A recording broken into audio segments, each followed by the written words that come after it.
Bien-aimés dans le Seigneur, tu pesi bino lisusu merci. Na après-midi ya lelo, Nzambe azwa lokumu oya permettre biso to kutana na bino lisusu pona koloba na part na Nzambe.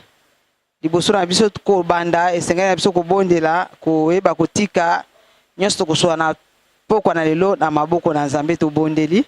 Mon centre na Israël to pesi o merci. Nzambe oya pesi biso opportunité isusu ya kokutana na bandeko lisusu na nzela na bilili na pokwa na lelo kaikati nesika o. To kabitango na maboko na Nzambe.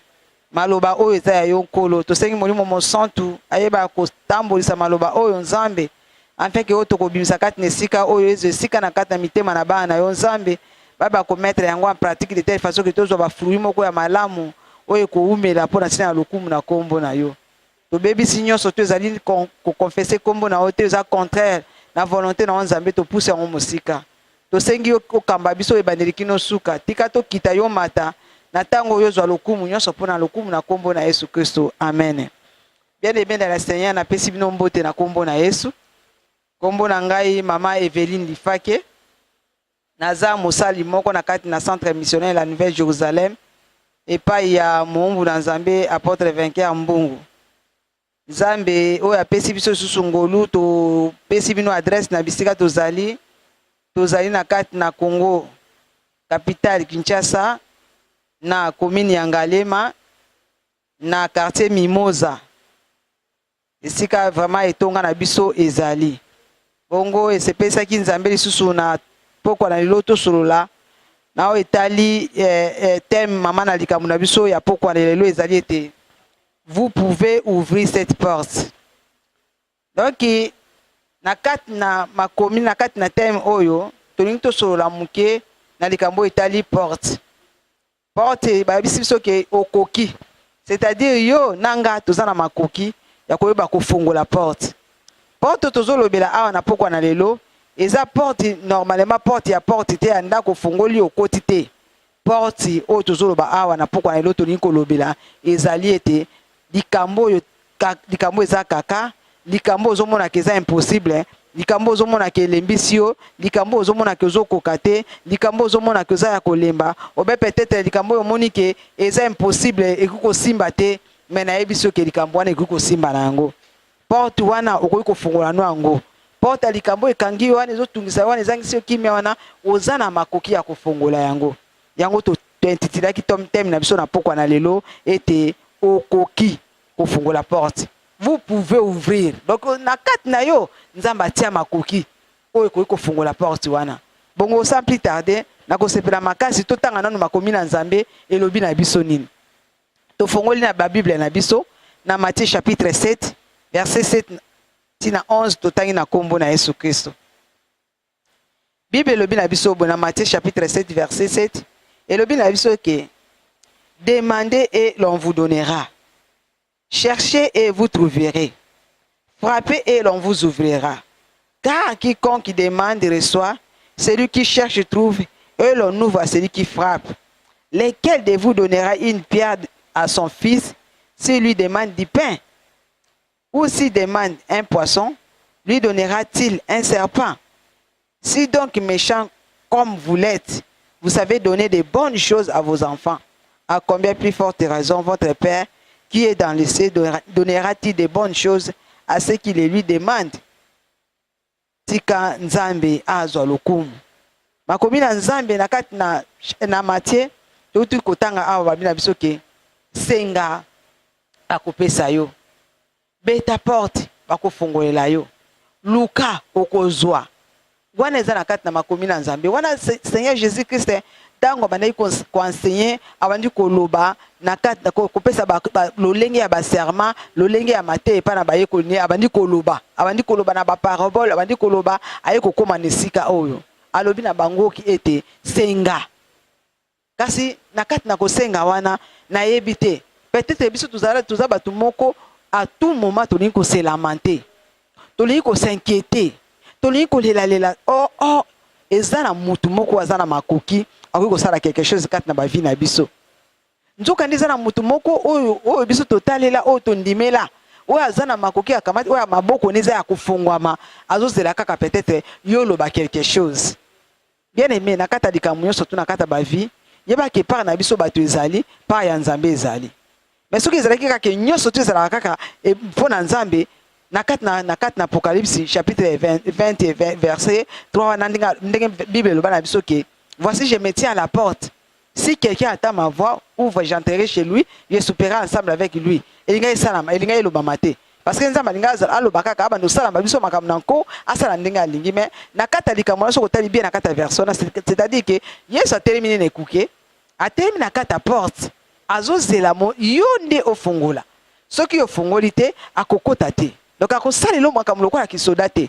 Eza pe ndenge moko na kati ya vi na biso na ba biloko tozo zangela, biloko tozo lukela, biloko tozo kelela, na kata ba maladie, na kata ba mikakata, na kata ba problème. Eza ndenge moko. Donc nzambe na kata tango surtout atalaka. Amona ke Seigneur Jésus ngande na za awa nazokoka eloko moko te. Na vie nanga ezo dépendre yo tala na kata ba bomo na biso nzambe alingaka tango surtout azwaka lokumu. Nzambe na kata ba vie na biso nzambe alingaka tango surtout azala na première place.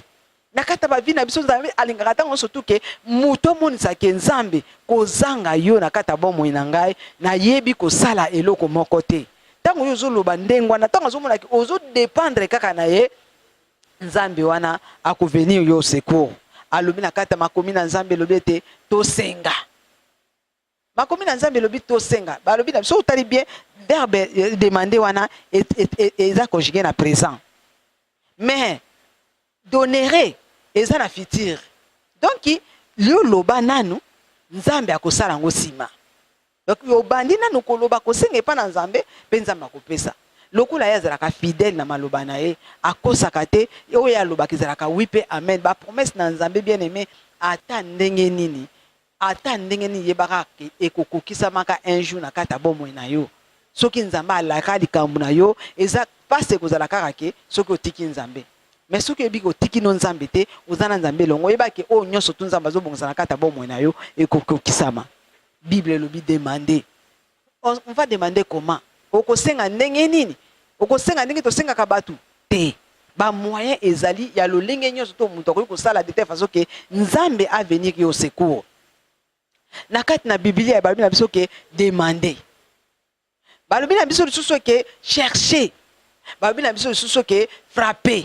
Donc ozana ba possibilité ya kosenga, ozana ba possibilité ya koluka, ozana ba possibilité ya kobeta porte.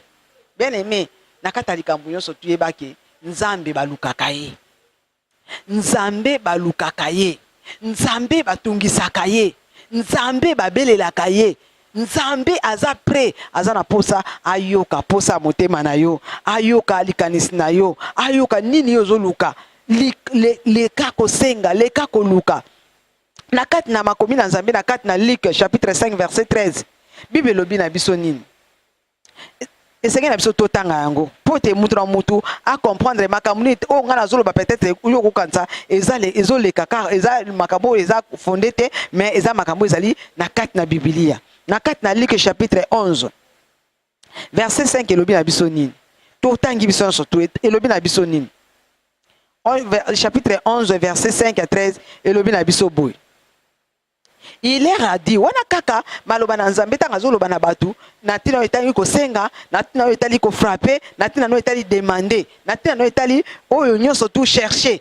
Yesu abandi ko beta sese na kati na Luc chapitre 11 pardon verset 5 à 13 alobi nini?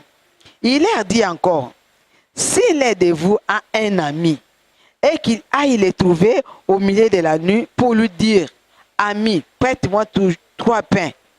Car un de mes amis est arrivé de voyage chez moi et je n'ai rien à lui offrir.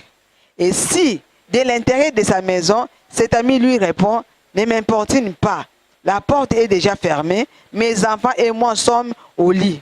Je n'ai pu me lever pour te donner des pains. Et vous, je vous l'ai dit, même s'il ne le savait, même s'il ne se levait pas pour les lui donner, parce que c'est son ami, il se lèverait à cause de son importunité et lui donnerait tout ce dont il a besoin. Amen, bien-aimé. Et moi, je vous dis, yoka Et moi je vous dis, demandez et l'on vous donnera. Cherchez et vous trouverez. Frappez et l'on vous ouvrira. Okolemba ndenge nini aussi longtemps likambo ozala ngo posa nanu ekokisami te. Okozwa kimia ndenge nini aussi longtemps ozana posa ya mutu moko asunga yo na kati na likambo.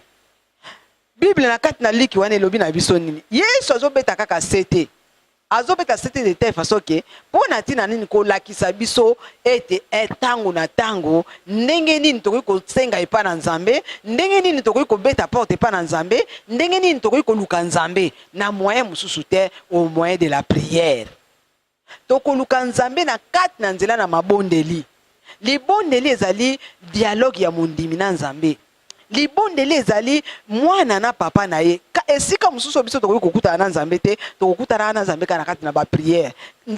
Nzambe akoki koloba obondeli, Nzambe azana ba manière ya kolobela biso. Tantôt d'une manière, tantôt d'autre, ndenge Biblie elobi. Akoki kolobela na kati na ba songe au moyen ya ba prière. Akoki kolobela na kati ya ba vision au moyen ba prière. Akoki kolobela na kati ya ba prophétie par na ba prophète au moyen akoki kolakisa yo pe yo moko pe omoni makambo za na ngo posa pa na Nzambe. Bien aimé. Yesu abandi ko insister akomi ko pesa même parabole abandi ko pesa lisese pa na batu alobi ke ezana ndeko moko azana camarade na ye na kati na butu ndeko moninga ndeko moko aye kotala ye kasi balobi na biso Bible elobi ke nini akei ko beta ndeko wana tellement ke na kati ndako azaki ne loko ya kolia te amoni ndeko mususu na voisin to camarade na mususu azana ba mapa azana biloko ake ko betela e porte babi na biso ka bandi ko toke porte po ete afongola ye apesa ye mapa ta misato po ete aya ba mupaya oya yaki na kati na ndako na ye. Bible lobi nini? Yesu azobeta sita lobi nini? Même ata azoko senga azoko beta porte camarade wana o azala mapa ata ko fongolela ete ata koyeba kopesa ye mapa te po aza camarade na ye tellement ke akobanda kotunza parce que butu eza etango ezalaka mpona bato kolalaka oyo eza mutu nyonso osala na nzala posa ya kopema lokola aza na posa azwa repo aza na posa apema akosala nini akoya noki mpona koyeba kosunga ye de telle façon ke apesa ye kimia alala na ye na mwasi na bana na ye.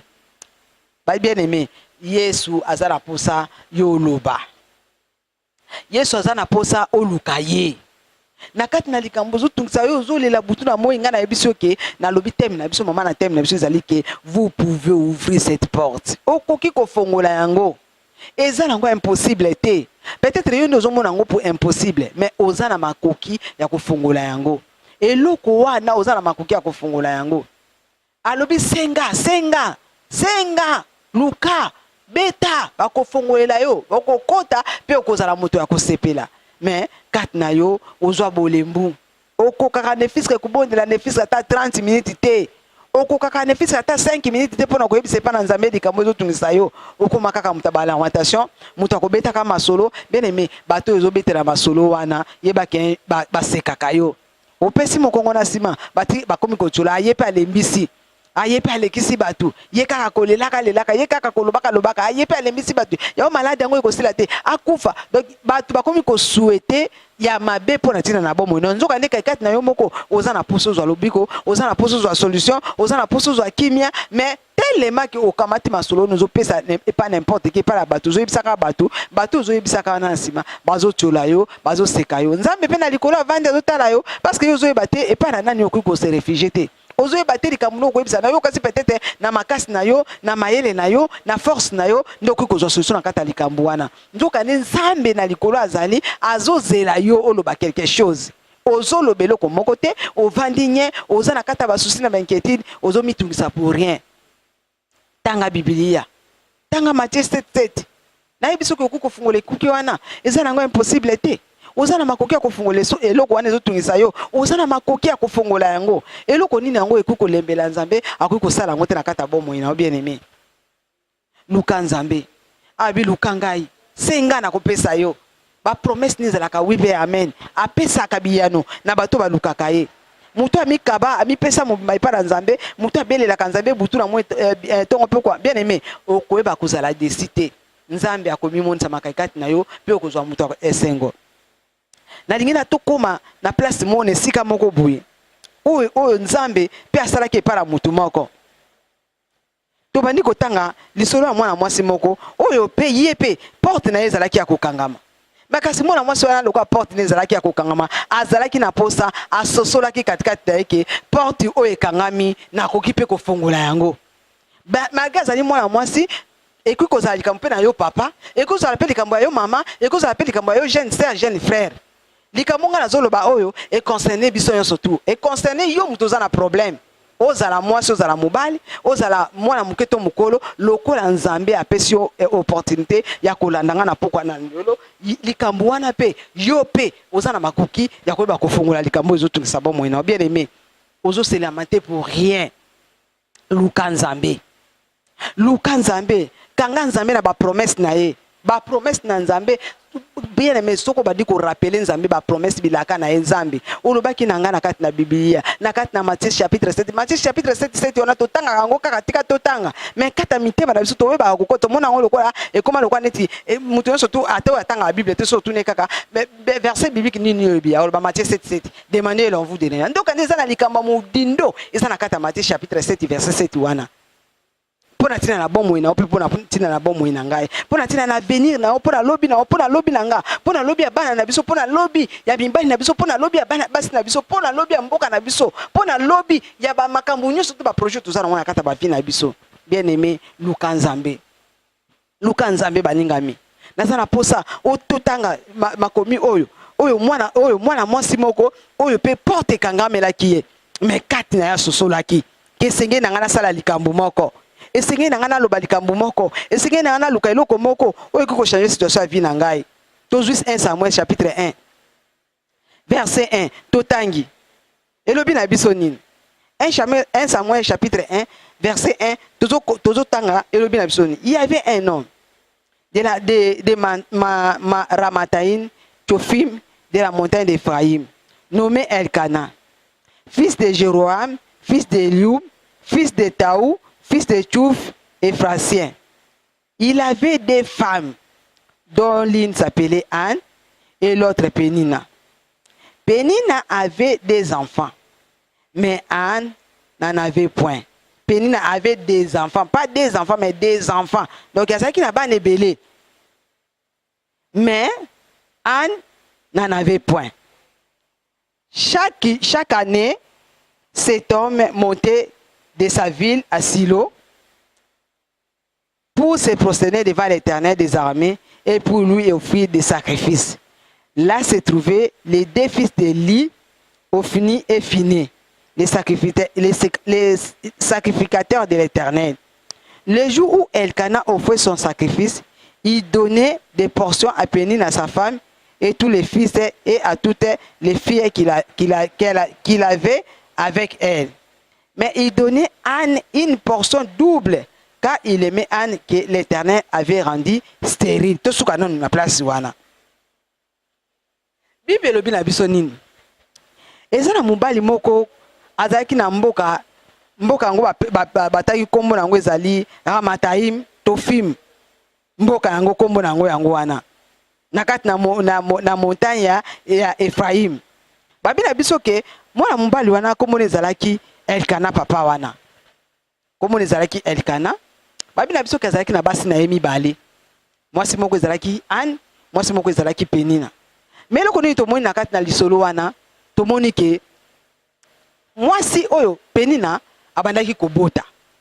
Ozomona ke tango totanga makomi wana, babi biso ke mwana mwasi wana ye oyo azalaki Anne azalaki kobota te. Kasi Pénina abandaki kobota.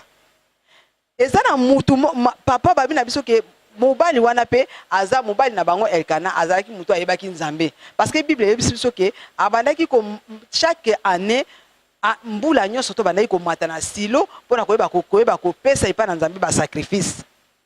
Ba action de grâce, ko pesa nzambe matondi, ko pesa nzambe mbeka, ko tumbela nzambe mbeka. Mais tango yo soto bandaki ko kene ko tumbela nzambe mbeka na Silo, ba yebisi biso ke abandaki ko pesa portion, c'est-à-dire biloko epai na bana na ye. Abandaki ko pesa biloko epai na mwasi na ye nanu, apesi pe biloko pa na bana oyo nyonso tu Penina abotaki na ye. Babi abotaki bana basi, abotaki pe bana mibali. Kasi yoka Biblia ndenge elobi. Abandaki kopesa double portion, c'est-à-dire biloko abandaki kopesa pa na Penina, abandaki kopesa susu Ana na yango double mibale na yango. Oyo Nzambe arandaki ye stérile. Donc stérilité Ana eutaki pa na mususu, epa ya mutu mususu te. Stérilité Ana eutaki pa na Nzambe. Bien aimé, Bible na bisi yo na yo ko biso na pokwa na lelo ke porte wana okoki ko fongola yango. Vous pouvez ouvrir cette porte. Ozana makoki ya kofungola porte wana. Na zo betelo lisolo oyo. Po yebake na histoire Ana totanga yango mingi. Mutu na mutu azana lolenge oya te ya likambo ya Ana oyo. Mais lelo na ngina biso likambo mususu. Oyo peut-être tant mususu yo pe ozana likambo wana mais o ignoraka yango. Eza kaka kobota kaka te. Eza makambo ebele na kata ba vie na biso tozana posa Nzambe a venir biso secours. Babi na biso ke mwana mbali wana Elkana abandaki kopesa Ana double. Mais loko malgré oyo azali kopesa Ana double na yango kasi ezalaki ebandaki ko Ana azalaki satisfaite te. Ana azalaki na satisfaite te, Ana azalaki na likambo na ye. Objectif ya Ana ezalaki nini? Ana azalaki na mabota te. Bible elobi na biso ke Nzambe nde arandaki stérile. Stérilité wana ya Ana eutaki pa na mutu mususu te, eutaki pa na noko te, eutaki pa na koko te, eutaki pa tata mwasi te, pa mama leki te. Likambo ya Ana eutaki pa na Nzambe ye moko. Okoki kofungola porte wana. Eza na ba prière mususu pe bongolaka makanisi ya Nzambe. Eza na ba prière mususu pe changeaka ba décision ya Nzambe likolo na bomoi na yo. Bakoki kosakola, bakoki koloba ke yo esili ekosala likambo moni ekosala maka esute parce que osalaka lisumu moko boye mutatangela yo ba masumu ebele osalaka likambo osala wana eza impardonnable te. Likambo nyonso te pa na Nzambe alimbisaka e likambo eza kaka yo nde ofongola motema oyamba Yesu kwa mokonzi po mobikisi osenga bonimbisa pa na Nzambe. Nzambe asala makoki ya ko reprendre yo ya kozongisa susu ya nouveau. Bible elobi na biso ke ezalaki na mwana moko pe oyo abebisaki bozwi na ye pa papa na ye. Nyonso to na Nzambe azoninga lakisa biso ke papa wana kutu ayebaka ko récupérer mwana na ye apese bilamba sika meme mana biso pe pa na Nzambe. Lisumu oyo sala Nzambe azana makoki ya kolimbisa yo. Makomi na Nzambe lobi te si nous confessons nos péchés, il est fidèle, il est juste. Akoyeba kolimbisa biso pe ko purifier biso na toute iniquité. Balobi na biso te ke iniquité mususu oya kolimbisa oyo te oyo alimbisaka oyo te abi toute nyonso tu alors eza kaka na yo ozwa décision ozonga epa na Nzambe. Yango wana bien aimé Ana babi na biso ke azwaki décision na kata motema na ye. Malgré ça eumelaki ça a pris du temps. Temi na biso nazobeta seti ezali okoki kofungola porte wana tipe makoki ezali, possibilité ezali ya kofungola eloko wana. Eloko moko te ekoki kolekela Nzambe na nguya eza na ngote. Disposition ya motema na yo, décision na yo. Balobi na biso na kati na makomi to tanga nini. Ezalaki na mutu moko komone Elkana. Elkana ezalaki na basi na ye mibale. Mususu komone ezalaki Ana, mususu komone ezalaki Penina. Penina abotaki Ana azalaki na bana azalaki na mabota te. Soki tozotanga malamu ozomona ke babi na biso ke mutu wana Elkana azalaki mutu pe ayebaki Nzambe. Parce que Bible elobi na biso ke chaque année elle montait à Silo. Il montait à Silo pardon. Abandaki kokende na Silo pona koyeba ko offrir Nzambe ba sacrifice. Babi na biso ke tango nyonso to abandaki kokende chaque année abandaki kokende na Silo pona ko offrir Nzambe ba sacrifice. Abandaki komema, abandaki kopesa portion biloko epa ya bana na ye. Apesi biloko epa ya mwasi na ye Penina, apesi pe biloko epa ya bana nyonso to ya botaki na Penina ya basi comme bana ya mibali. Mais balobi na biso Bible lobi na biso ke il donnait double portion. Donc abandaki kopesa mibale epa ya Ana. Donc Bible est affirmé bien que dont l'Éternel avait rendu stérile. Donc stérilité Ana eutaki epa na Nzambe. Bible lobi na biso nini? Que tango abandaki kopesa bongo Ana wana ezalaki objectif ya ana te makanisi ya ana ezalaki na baportion mobali abandaki kopesa ye te makanisi ya ana ezalaki teke na makambo babi na biso ke vraiment ntango nyonso tu ana abandaki kolela ntango nyonso tu kolela ana ezalaki esika nini kolela ya ana ezalaki na kati na temple abandaki kokende ntango nyonso tu na stilo kokende kobondelaka nzambe soki otangi na kati ya biblia ozokita na se okomona ete babi na biso ke ntango atu moma ke ana abandaki kokende kolukaka nzambe babi na biso ke mbanda na ye abandaki kotuka ye komortifie ye kopesa ye kanda de telle façon ke asilika na ndenge nini nzambe arandaki ye stérile mais ana azalaki kokipe wana te bien aimé kamata makanisi na otie epa na nzambe objectif na yo posa likambo na yo yebisa yango nzambe tika kotala mopanzi oyo bazoloba na nga bazosala nga boye okutu namoni kosimba te namoni kobonga te nani ayebi so ekobonga te nani ayebi so ekosimba te nani ayebi so likambo wana ekofungwama te nani ayebi so likambo wana ekoresir te nani ayebi so ke posa maladi wana oza nango kobika te nani ayebi so ke mokanda ozoluka na okozwa yango te nani nango ayebi so kokobota te nani nango ayebi so kobala te bien aimé nzambe asalaka acception de personne asalaka ndenge alingi pela moko oyo alingi ezaka likambo ya yo mutu oyeba ndenge nini okoki koluka nzambe na kati ya Matthieu chapitre 7 ndenge totangaki que il faut chercher l'éternel il faut le chercher babi luka nzambe beta porte toke banda kobeta epa na nzambe par quel moyen totangi biblia awa ana eloko mosusu ana bandaki kosala te ana bandaki kokende kobondelaka jour et nuit malgré mbanani abandaki kotuka ye malgré banani abandaki kofinga ye malgré bandaki koloba na ye malgré ya malamu ezalaki ya mabe mpe ezalaki ya malamu ezalaki kota mobali parce que bible elobi soki son mari l'aimait beaucoup puisque nani mbana na ye rival na ye mobali ne abandaki kolingi makasi koleka kutu mbana na ye babi na biso ke bandaki kopesa double portion wana kote ya malamu ana abandaki kotala nanu kote ya malamu te parce que likanisi ya ana ezalaki nzambe apesa ye mabota na yebi te likambo na pokwa na lelo eza nini eloko nini ozotungisa na pokwa lelo likambo nini vraiment ezali base ya kozanga kimia na yo ya kozanga esengo na kata bomoi na yo okoki kotala vie na yo ezosimba te okoki kotala peut-être nini mais sikoyo yo ovandi ozolia no bafufu ozomela na yo oza à l'aise age mpe ezopusana mikolo ezoleka ozomona yango ozotrouve ke situation eza yango eza normal mais or osololaka na baninga omelaka na baninga ovandaka na baninga mais ekomaka na ntango moko boye ntango mizongaka kati na yo moko omonaka ya ça ne va pas mais sikoyo décision ya motema no eza nini lokola ezosimba te likambo wana lokola eumeli likambo wana lokola problème wana eza kopersiste jusqu'à ezoumela kaka ti lelo sikoyo décision ya motema no eza nini tala décision ana azwaki décision nini ana babi na biso ke à tout moment abandaki kokende na temple kokende kolukaka elongi na nzambe butu na moi tongo poka azokende koluka elongi na nzambe eloko nini tokoki kotire na place wana mais yebake stérilité ana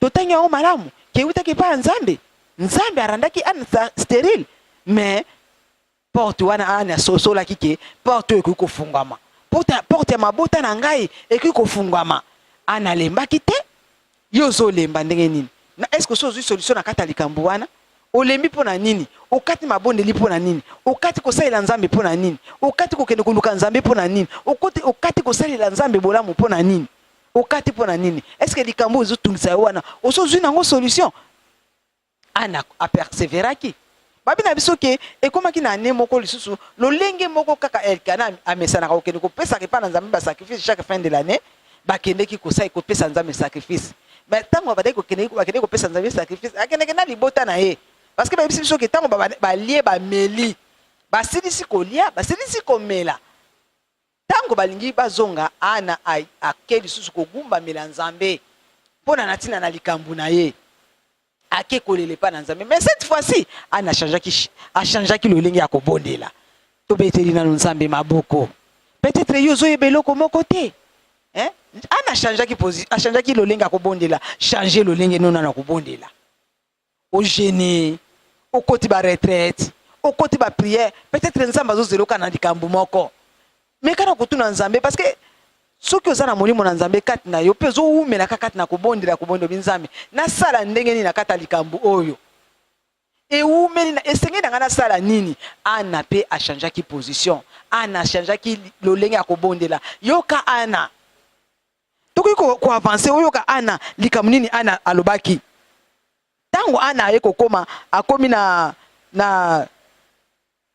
kati na silo azobondela yoka eloko nini ana salaki premier kobondela na ye alobi ke Anna, elle fit un vœu en disant à Éternel des armées, si tu daignes regarder l'affliction de ta servante, si tu te souviens de moi et n'oublie point ta servante, et si tu donnes à ta servante un enfant mâle, je le consacrerai à l'Éternel pour tous les jours de sa vie, et le rasoir ne passera point sur sa tête. Anna a changé l'ibondeli. À côté si V. Bien aimé, VP Gangaka. Anas, à côté qui V. Abondeli, tu éviter. Et ça qui combien d'années? Parce que la Bible, le bisou qui péni na bota qui basi, a bota qui pe mibali. Ce qui a bota qui 10.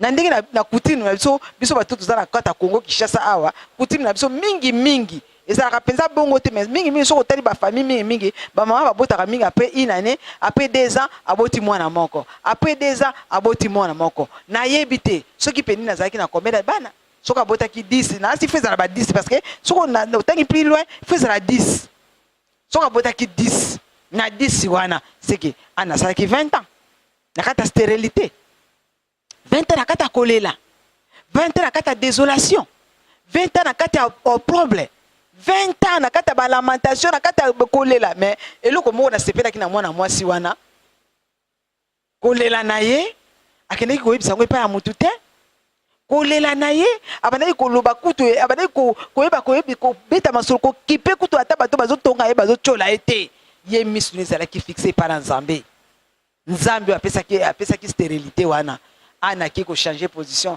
na bondeli mingi na bondeli ekomaki siko na tango nzambe alingi a répondre ye apesi ye apemisi na kati na ye molimo na nzambe koyebisa ke isengeli na kosala ve parce que soki okangami na nzambe ozoluka nzambe akofungola makambo mosusu ezali kaka baprofete te fo balobela yo au fur et à mesure oza attaché na nzambe aza na makoki ya koyeba kolakisa meme makambo mosusu ana salivé. Abi Nzambe, na salivé, elle fit un vœu à l'Éternel. Alobisi Nzambe soki kaka. Otali soni ya muumbu na yo. Otali pasi na ngai Nzambe bosani ngai te. Soko pesi ngai mwana mobali. Na koyeba kopesa ye pa na yo vi na ye mobimba. Pe razo abi gileti ekoleka kana mutu na ye te. Apesi asalivé, asali précision. Zalaka précis bele yebisa Nzambe likambu na yo nanu moko kangama na likambu wana ye ozu solution na likambu wana to avancer na likambu mususu likambu wana ozwaki obandi kopesa na ngo Nzambe lokumu azalaki précise ana alobaki Nzambe soko pesinga mwana mobali apesi ve soko pesinga mwana mobali opesa ba ve okokisa yango te ta msupe na kata likambu wana Nzambe pe amona yango mabe senga na no bolimbisi parce que osenga osala ba vebele pa na Nzambe na kati na likambu ba Nzambe soko sala linga bolongo sala lobe mais otikala kusala yango te bien aimé Nzambe azana posa oloba quelque chose bien aimé likambu wana yokoyi kofungwama porte wana capacité ezali ya kofungwama babina biso ke tango ana koti na kata temple abandi koloba azoloba tellement que azoloba na kati na mongongo azoloba maloba ezobima te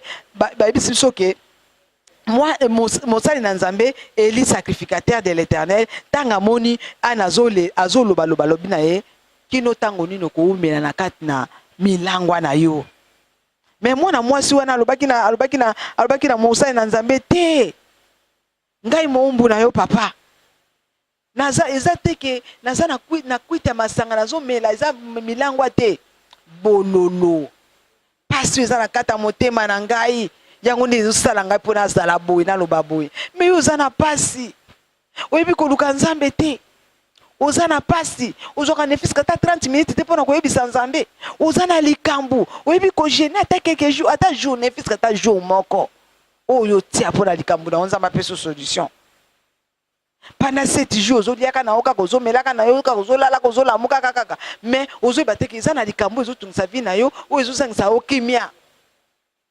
Ana alukaki nzambe ntango mosali na nzambe amoni ye ntango alobi na mosali na nzambe mawa alobi na mosali na nzambe pasi na kata motema alobi na mosali na nzambe bololo nde ezali kati na ngai likambo ezotungisa motema na ngai nazangi esengo abandi kolela yango wana ozomona nazoloba naza te moto na masanga naza mwasi ya milangwa te naza mwasi ya misala ya mabe te pasi nde eleki na kata motema na ngai bayebi susu ke mosali na nzambe eli le sacrificateur ntango ayokaki ndenge wana ayobi na ye ke tika nzambe apesa yo oyo osengi ye na mokolo na lelo. Bien-aimé, basali na nzambe pe baza na eloko na kata bavi na biso pe na kata bénédiction na yo pe na kata lipamboli na yo pe eza vraiment utile mpona koyeba koconfie makambo no pe pa basali na nzambe koyeba konegligeaka basali na nzambe te koloba te nzambe pe ayokaka nga te. Miriam na Aaron mpe balobaka bongo ke azolakisa nini yango nzambe kaka alobaka na ye te. Nzambe asalaki alliance na Abraham. Nzambe asalaki alliance na Miriam te na Aaron te. Mais ntango batelemaki Abraham, Nzambe abetaki Miriam na peste. Nzambe abetaki Miriam mpona kolakisa ke oyo aza ya ngai alliance ngai nasalaki eza na ye eza na bino te. Batiaki tembe bamonaki monene na Nzambe kotiaka tembe na basali na Nzambe te. Likambo so ekozala mpe elekeli yo obondeli ozomonaka ezosimba te confie na nongo epai ya basali na Nzambe. Yebisa mosali na Nzambe likambo papa oyo yo papa no ya molimo aza pembeni na yo yebisa ye parce que Bible elobi na biso ke toyeba kopesa toyeba kose confier epai na Nzambe tokoyeba kozala fermi kasi epai na basali na ye toko réussir wana Bible elobi bongo. Donc Nzambe azana bato oyo atia na se na moi oyo bazo représenter Nzambe oyo basala ba alliance na ye likambo so pe kozala pe epai na yo esimbi nango te mais okonfie pa na mosali na Nzambe oyoki oyo azoloba na yo obandi kobondela mosali na Nzambe mokili oyo petene na makambo ebele ya so basala Nzambe ya solo bazali oyo pe ya mabe bazali mais ngai nayebi ke lokwa yo oza ya Nzambe okangama na Nzambe olukaka Nzambe mosalaka Nzambe Nzambe jamais akoki kodirige yo esika mosali ya Nzambe ya mabe azali akodirige kaka esika mosali na Nzambe azali ya malamu po ete oyeba koyebisa makambo na yo mpe abondela mpona ntina na bomoi na yo bayebisi biso ke ana bandaki kobondela abondelaki awumelaki des années mais mokolo wana un jour malgré ba prière un jour kaka Nzambe azalaki au rendez-vous na kata likambo ya Ana kolemba te na kati na Bible totangaki na kati na Luc chapitre 11 verset 5 à 13 Jésus qui koyebisa biso kabike mwana mobali wana avandaki azaki na kati ya butu kamarade ye kotala ye aki kobetela moninga porte po apesa mapa misato mais moninga na bali koloba ndenge kotungisa ngai te nalali na mwasi na ngai na bana na ngai toza na kati ya mbetu naza na tala kolamuka te mais Biblia elobi na biso ke atako papa wana akolamuka te moninga na kolamuka te mpo na ntina ndenge asengaki mapa wana mais tellement azotoke porte ekomaki dérangement azotoke porte ekomi dérangement babila biso ke moninga na atelemaki na kati na ye milobeli ke te napesa ye kaka mapa po ete atika ngai kimia nalala na mwasi na ngai na bana lolenge moko epa na Nzambe Nzambe mutarandaki Anne stérile mais ana umelaki na kobondela ekomaki mutungisi ana importunaki Nzambe ana atungisaki Nzambe jour et nuit jour azobondela azolela babike Nzambe mutarandaki Anne stérile. Il y a des prières où il faut changer peu décision en Nzambe parce que décision où il faut rendre stérile et où tu pas dans Nzambe mais kata kobondela les jours wana ezalaki mokolo ya Ana bien-aimé tamusupele le kozala mokona yo lokozola na ngai kati nesika oyo peut-être de kozala mokona lelo komuna ngo eza hasard te likambo yesu to Nzambe permetaka yebaka le pourquoi ta musu nzamba permettre lelo to oyo kangai to oyo kanga olandanga na pokwa na lelo peut-être lelo za mukolo na yo mais na ningi ke likambo makambo na zolo ba awa zo yango tiango na kata motema na yo meka na ko pratiquer yango okoyeba kopesa biso raison ba numéro na téléphone biso zoleka na kata bilili ezoleka na kati ya ba message na biso soko moni ke likambo za ko benga post to sololi na yo ana bondeli babi biso ke Joana Moussa na Nzamba apesa ki lilobe pa ana babi na biso ke les mêmes jours kaka kozonga ya ana ko babi na biso ke tango ana zongi na ndako elongwaki ya mawa mais wana na zwaki semite bien aimé babiloko muso ekoko zala eyaki para batu eye para yo mutu o ko comprendre te o bandi ko sentir esengo moko boteli maki obondeli nzambe oyo kaka mawa niti mutema kaka mutema nini okomi mukolo wana obondeli ozoyoka obandi koyoka niti mwa esengo moko bekote na kata mutema yebake réponse na oyo yango na nzamba sa pesi oyo yano ya likambo bana ikolela nango parce que Dieu parle tantôt d'une manière tantôt d'une autre aki koloba pe na ndenge mususu na kati na yo moko conviction kana kata mutema no senti ke te na okini ti mo pepele moko boye no okini ti mo esengo moko boye c'est que réponse à likambo no ye bana kotonda nango nzambe bana kokumisa nango nzambe babisi biso ke les mêmes jours ana akendeki babi ke elle kana koni sa femme elle kana konetaki mwasi na ye babi na biso ke même nuit wana ana komaki na zemi ana botaki babi na biso l'Éternel se souvient de Anne nzamba kanisaki ana oh Yesu azwa lokumu le Dieu fidèle juste na ba promesse na ye maloba ya loba kizalaka oui pe amen tango Moussa na Nzamba lobi Nzamba confirmer maloba na ye kati na Moussa na Nzambe ana komi na kata ndaku mobai na connaître ye ana zuizemi ana boti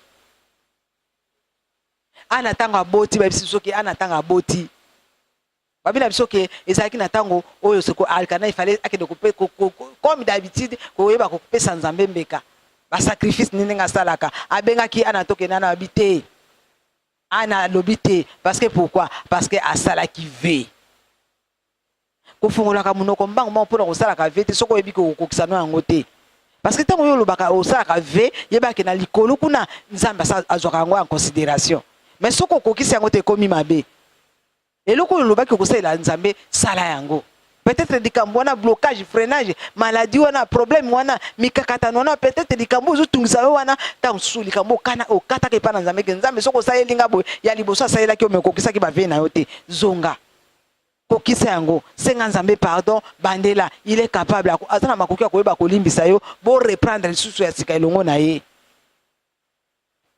possibilité zali ya kofungola porte wana porte ana efungwa maki. Avec quoi? Avec la prière. Insistance. Détermination. Et elle était déterminée. Akipaki banjirte. Akipaki basonité. Akipaki te. Akipaki bozuité. Yo peut-être tout le monde ke lokwa nazana mbongo, nazana nazaba camion, navana nangai, mais likambo zo tungisa motema na yo, ozo na ngo solution te. Pour na nyoni ko luka Nzambe te. Na ebisio na pokwa na loke, vous pouvez ouvrir cette porte.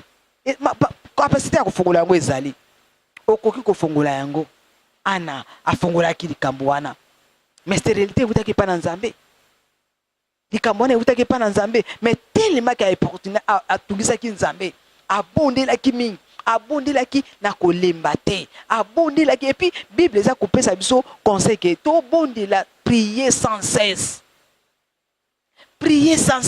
soko prier aux résultats kumisa na Nzambe. Bien aimé, ana kende ke pana Moussa na Nzambe.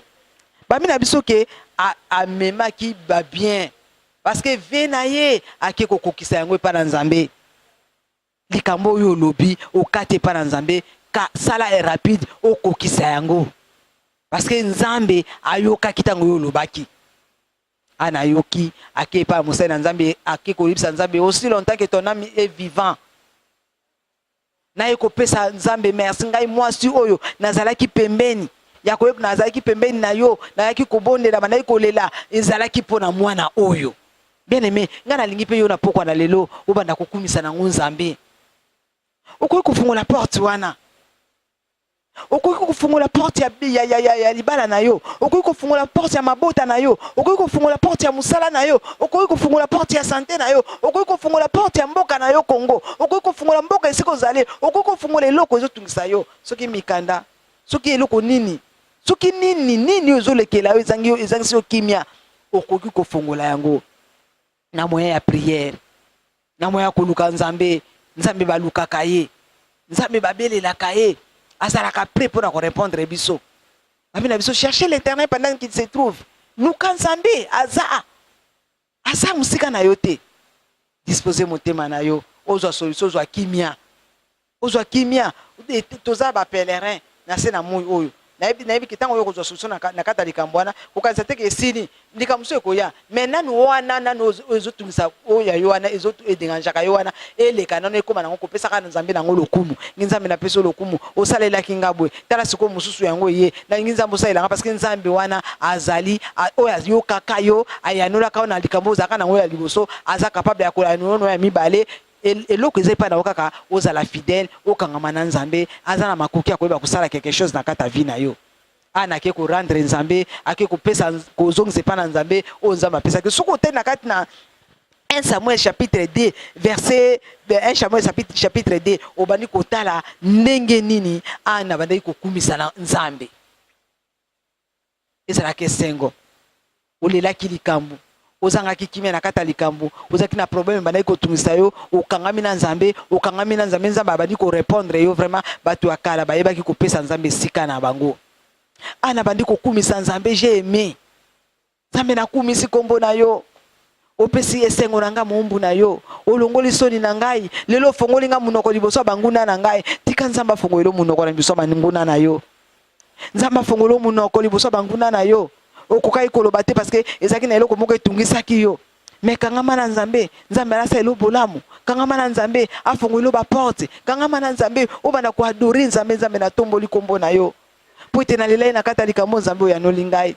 Nazanga kimela na kata likambo Nzambe sale lingai. Okoki kofungola porte bien aimé. Likambo ezo umela parce que yo moko zo décision te. Ana zo ki décision. Ana atalaki sima te atalaki mopanzi te atalaki bozwi ya ekana te atalaki bolingo ya ekana te parce que ekana mpe atunaki ye ana ozolela nini.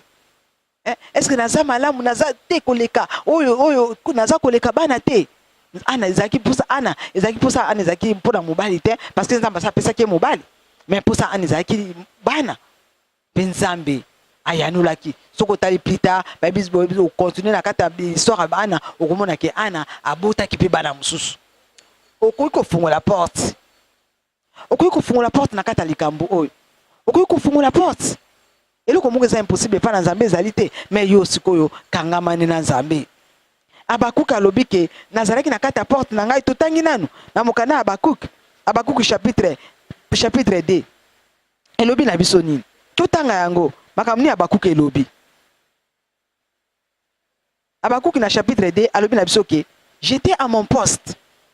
Et je me tenais sur la tour. J'ai veillé pour voir ce que l'Éternel me dirait et ce que je répliquerai après ma plainte. Et avant d'aki, nakata poste nae.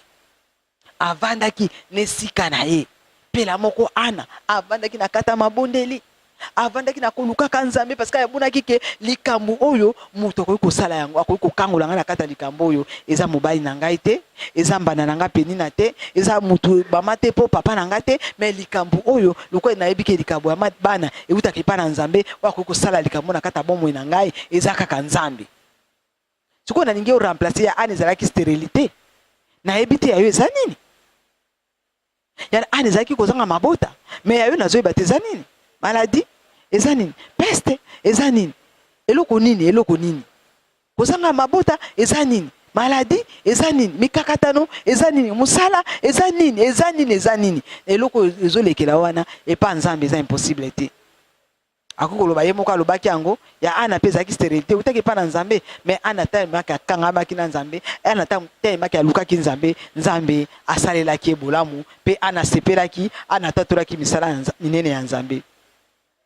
Okoki kofungola porte na pokwa na lelo eza impossible te. Matthieu 7 oto lobaka mingi oto belaka mingi babina biso ke demander eza na présent et l'on vous donnerait. balobi na biso demander totangi balobi na biso tosenga sikoyo yo na Matthieu 7 totangaki yango déjà totangaki mais naza na posa totanga po to conclure likambo na biso na pokwa na lelo balobi na biso ke demander et l'on vous donnera. Cherchez et vous trouverez. Frappez et l'on vous ouvrira. Ra, eza na fitir. Réponse na yo, résultat nango, eza na fitir. Mais yo salapa. Senga. Beta. Luka. Nzamba zana makuki, ya kweba kufungula yo. Nzamba zana makuki, ya kweba ko répondre yo. Nzamba zana makuki, ya kweba kuzongisela yo, ou eza posa motema na yo. Jijinik. Abanga kanzambe te, abanga kabatu te, mais mwasi moko azalaki veve, amonaki kasukaki, mwana mwasi ona pasalaki ya likambo, amonaki kasukaki, alembaki, amonaki ndenge akoki kosala eza te, juge alobi ne yaka na tongo, aye, yaka na pokwa, aye, yaka na 12h, aye, mama wana babina bisoke alembaki te, pona ni mama na alembaki te, parce que azalaki na posa bakata likambo na ye, kanga mana nzamba kata likambo na yo, babina biso ke juge wana lobaki te ata na banga ka batu te ata na banga ka nzambe te tellement que mwasi oyo atungisi nga mingi mwasi oyo atungisi nga mingi po ete nazwa kimia esenge na kata likambo mwana mwasi wana mutu ya banga ka nzambe te bongo nzambe na biso azala likolo likambo na yo eza nini oyo akoki kosala yango te kangama na ba prière luka bata ko luka nzambe luka ne fiske 30 minutes luka ne malembe bakendeke mbangu te ke nazwa kaka 2 heures de temps te nazwa kaka 1 heure de temps te banana o malembe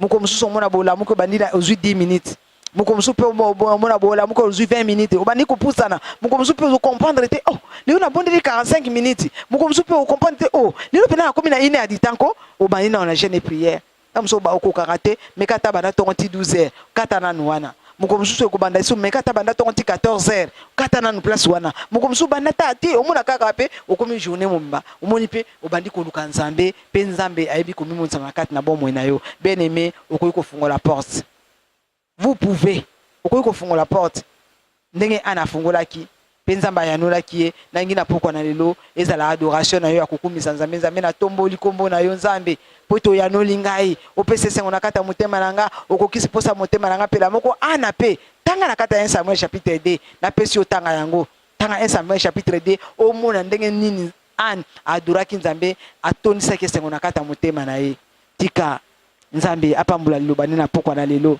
ozo esika liloba o ezo sika na kata motema na yo ozo décision ya koyeba koluka nzambe ya kopusa na pembeni ya nzambe eloko ekangama yo wana nzamba zana makuki ya kufungula yango na nzela ya ba prière tika nzamba pambula liloba na ye to bondeli Éternel des armées to pesi yo merci pour tous malamu merci pour to lobaka pamba te oyebi likambo ezotungisa ndeko na ngai ya mwasi oyebi likambo ezotungisa mama na ngai oyebi likambo ezotungisa papa na ngai oyebi likambo ezotungisa ndeko na ngai ya mwasi pe ya mobali nzambe oyebi problème nini wana ezotungisa ye nzambe ngai nayebi yo oza nzambe olembana na kano na likambo moko te esika maye na bato esuki ya yo nzambe ebandi bana Israele basukaki na kati na bowumbu ya Egypte bazobima na mboka na kati na Egypte bakomi na liboso ya mer rouge armée ya Pharaon liboso mer rouge liboso na bango armée ya Pharaon na sima bagangaki kasi nzambe bango basukaki yo sukaki te esika bango basukaki nde place yo bandaki nzambe ofungolaki mer rouge bakataki ya pied sec pe bakomaki na ngambu batondaki kombo na yo tika mama na nga papa na nga na pokwa na lelo ayeba kotonda pe kokumisa kombo na yo na bolamu kosaile po ete asazwi décision ya koluka yo ya kobela pembeni na yo ya kopusa la pembeni ya kosaile bolamu po ete yo za nzambe kamba biso toza na posa na nzambe mosusu azate okoki kosunga biso eza kaka yo nyonso tuto tiki na maboko na yo pona lokumu na kombo na yo Yesu Kristo wazali mokonzi pe mobiksi na biso nde tolobi biso nyonso tu merci Seigneur Jésus Christ amen tika nzambe apambula liloba na ye